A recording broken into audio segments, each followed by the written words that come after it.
President Trump is on his way home now from his Middle East trip. In just a few days, he raked in trillions of dollars in deals and promised committed to deals that are still taking shape and strengthen the United States alliances in the region. More and more Democrats are admitting, well, you can't help but be impressed. Jim Hines is the ranking member of the House Intelligence Committee. I'm not in the habit of praising Donald Trump, but I got to tell you, the last week or so in the Middle East, Ukraine, Russia is a different story. I got to tell you, I think the president has, in this last week or so, played the Middle East pretty darn well. And there is more. Former Obama State Department official Ned Price says, quote, Trump has the ability to do things politically that previous presidents did not, end quote. A senior foreign policy aide to both Obama and Biden said, it's hard not to be simultaneously terrified and awed by his willingness to brazenly shatter so many harmful taboos. That's all a quote. One senior congressional Democratic aide let it rip with, it's amazing what can be accomplished when the president isn't bleeping brain dead. Ooh. The New York Post cover with this, shake it up. Trump stuns with flurry of Mideast deals diplomacy. Lucas Tomlinson is in Abu Dhabi, where the president departed just hours ago. Lucas. That's right, Harris. President Trump has departed from Abu Dhabi, is on his way home back to Washington after a slew of business deals in the region that you mentioned. Now another one might be in the making, this time with Iran. President Trump confirming that he's presented Iran with a proposal over its nuclear program. On Iran, has the U.S. given them a formal proposal? Has Steve Witkoff handed that over? Yeah, they have a proposal, but more importantly, they know they have to move quickly, or something bad's going to happen. And before leaving the Middle East, President Trump sat down with our own Bret Baier and said he wants to extend his commerce, not chaos theme to Iran. Iran wants to trade with us, okay, if you can believe that, and I'm okay with it. I'm using trade to settle scores and to make peace. But I've told Iran, we make a deal, you're going to be very happy. You feel urgency? Well, they're not going to have a nuclear weapon, and eventually they'll have a nuclear weapon, and then the discussion becomes a much different one. You can watch Brett's complete interview tonight on Special Report at 6 p.m. Eastern. Now, Harris, let's count the receipts from this trip, shall we? It's been a historic three-nation swing for President Trump here in the Middle East. $600 billion pledged from Saudi Arabia, including the largest arms sale in history. $243 billion in change from the Qataris, including the largest deal in Boeing history. Plus that 747 jet to become Air Force One, getting Edan Alexander freed, and the billions in funding to American universities. And don't forget the $200 billion here from the United Arab Emirates, with a pledge of $1.4 trillion over the next decade, including the $200 billion up front, as you can see here. Now, hundreds of business leaders, captains of industry, Harris, from around the world have come here to the Middle East to support the president. They didn't have to be here. Now, looming over the president's trip here to the Middle East is the war in Gaza. The president saying earlier today, quote, a lot of people are starving. There's a lot of bad things going on. No doubt Arab leaders here stressing that to President Trump before he returns to Washington. But the Israelis would like a word. Harris, earlier the Israelis said the deadline is over now that President Trump has departed from the Middle East. They want Hamas to free 10 hostages in Gaza. It's the Steve Witkoff plan, or else they're going to turn up the volume in Gaza. Harris? Yesterday was the deadline, and Hamas does what it does. Savages. They ignore it and move on. All right. Thank you very much. We'll stay on that one and tell everybody what's going to happen next with that in the next few hours. In focus now, Republican Senator Tim Sheehy of the great state of Montana, member of the Senate Commerce, Armed Services, and Veterans Affairs Committees. Great to have you today.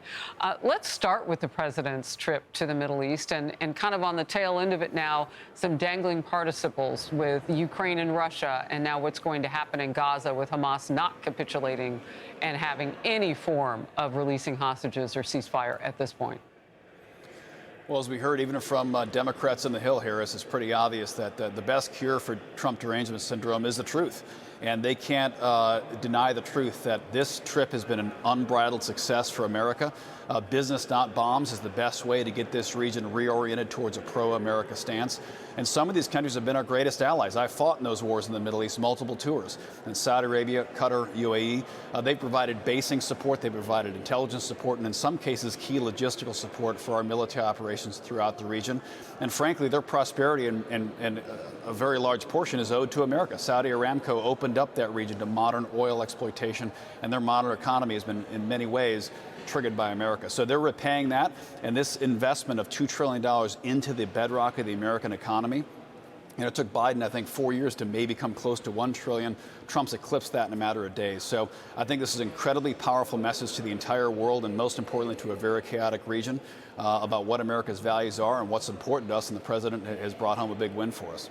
Look, this is happening simultaneously with all of this, and it's breaking coming into Fox News now. So we don't have all the details on this, but from both the president of France, Macron, has said that he has spoken with President Trump on talks, and he, of course, is talking about the situation between Ukraine and Russia. And also Zelensky is saying that he has spoken with the president via phone alongside Macron and others, the Prime Minister of the UK, Starmer, after the meeting in Istanbul earlier. So obviously Putin, Trump not there. Delegations of people are there. And what do you get from just this loose reporting? We don't have a lot of detail, but Trump is in the mix.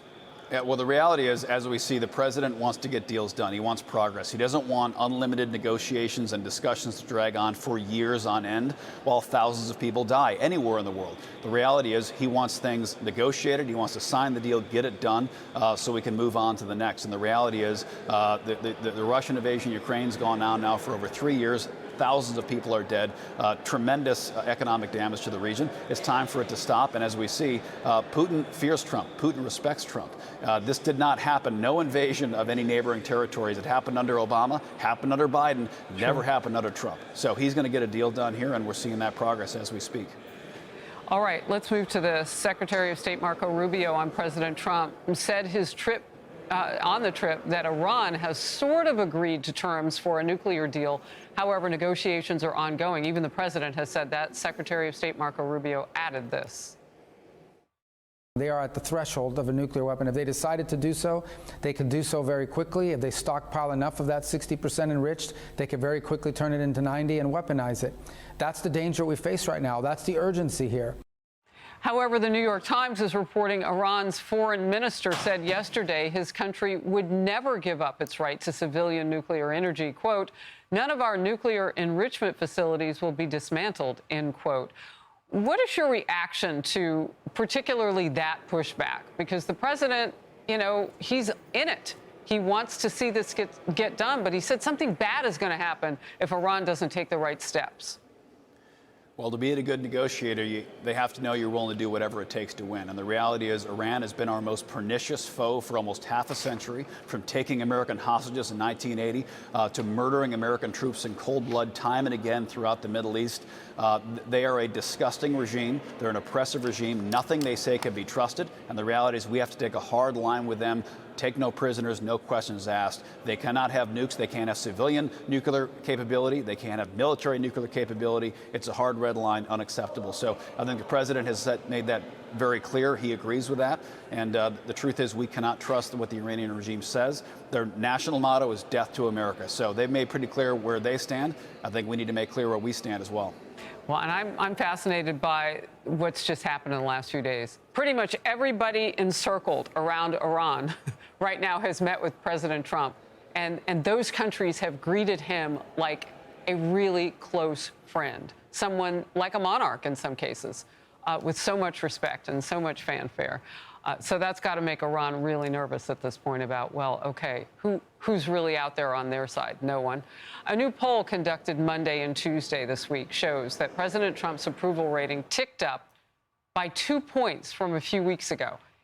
It's at 44% now. The boost came after the president and China's tariff pause, which sent markets, we know, soaring. But what else did it do? Why is this happening now? Well, I think the reality is policies take time to implement. And as we know, our broader media landscape in America is not exactly friendly to President Trump. We've watched for years as they've persecuted him in court, out of court, in the court of public opinion. And anything he does, they will interpret through the worst possible light. Trump derangement syndrome is very real. And the reality is these tariffs were implemented for the very reason that we're seeing now, to correct trade imbalances, to correct unfair trade practices that have penalized American businesses for generations. He sought out to level the playing field on that. He's been running on that for over a decade. That was his mission, was to make the field level again for American businesses to succeed.